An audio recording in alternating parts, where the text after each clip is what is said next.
Whichever way you judge me has absolutely no impact on me because I'm completely stoned. So I have not given this privilege to anybody that somebody can make me happy, somebody can make me unhappy. Any moment we could be doing something wrong, so we listen to everybody. But what they say will not determine how I am.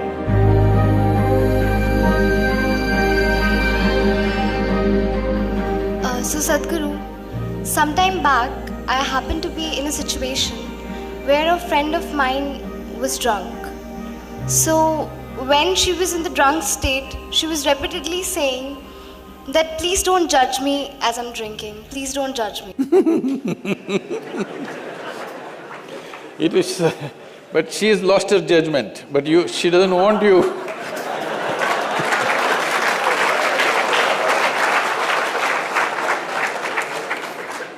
So my question is, whether it is alcohol or not, in life, why are we so apprehensive about being judged by others? And how can we not let this come on our way of being happy?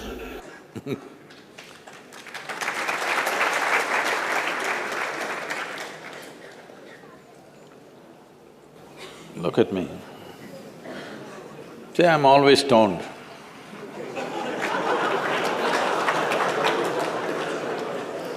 Never touched a substance, but always stoned. You can judge me whichever way you want.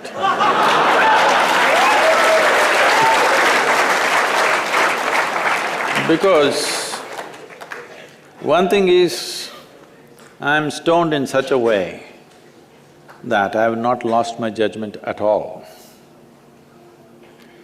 And at the same time, whichever way you judge me has absolutely no impact on me because I'm completely stoned.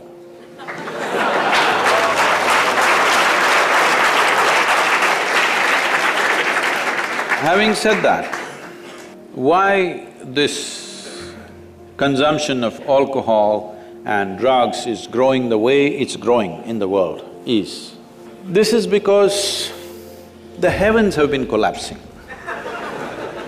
Yes, I was in Bangalore just 3-4 weeks ago. There were over 8,000 people doing a 2-day program with me. And just casually I asked, how many of you think you will go to heaven? Only 5 hands went up. Then I asked, are you all the hell people?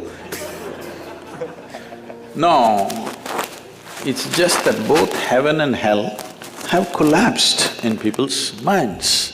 This is the first time in the history of humanity that this many people in the world can think for themselves. Otherwise, your priest, your mullah, your pandit or a book was thinking for you.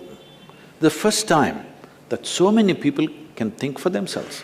Are they thinking right, thinking wrong? There are many issues about that.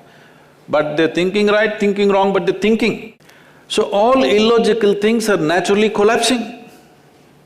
Still, this generation has not fully walked away from it, still there is fear. They can't openly say, there's no goddamn hell or heaven. They're still fearful about it, but they're trying to make a little heaven for themselves here. So, hey, wait. So naturally, when they're not able to do it for themselves out of their own intelligence, they will fall back on chemicals. Today, just to take very affluent societies, because every society is aspiring to be like that, let's say you take United States, which is the most affluent nation on the planet right now. 70% of US population is on prescription medication. Another 30%, of course, buying it off the back streets.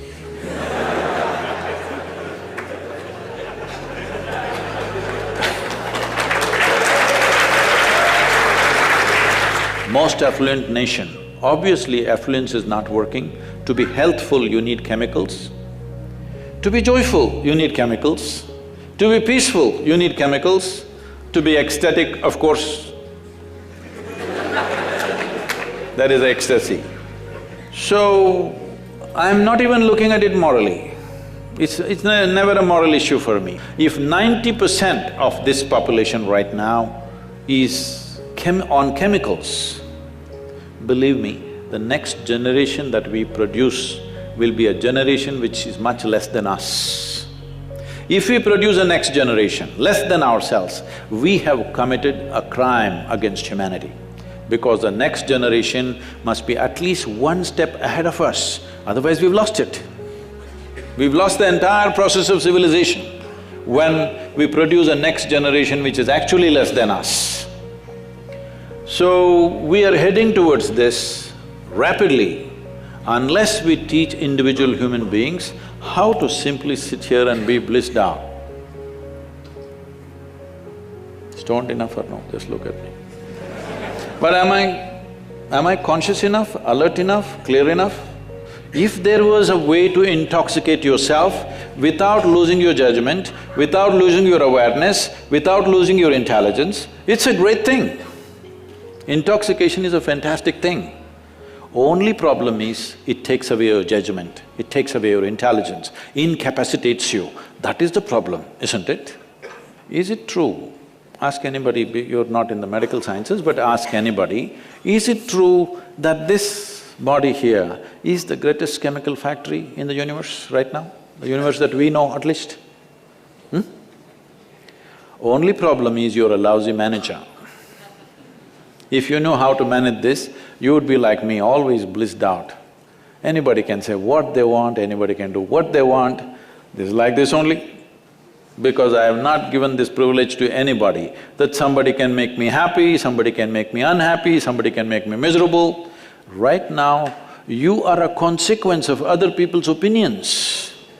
Where do you plan to go like this? Anybody can ruin you. You went outside, somebody told you, Shreya, you are the most wonderful human being we have seen.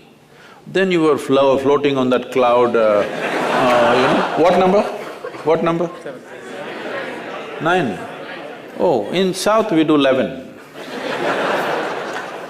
You were floating on cloud whatever number, and you came home, people at home told you who you really are. And the cloud will crash. No. It's very important that neither this way or that way, we listen to everybody because we could be doing something wrong. Hello? Any moment we could be doing something wrong, so we listen to everybody. But what they say will not determine how I am. Never, ever. This you must fix and you must tell your friend when she's not drunk. Because otherwise she won't understand.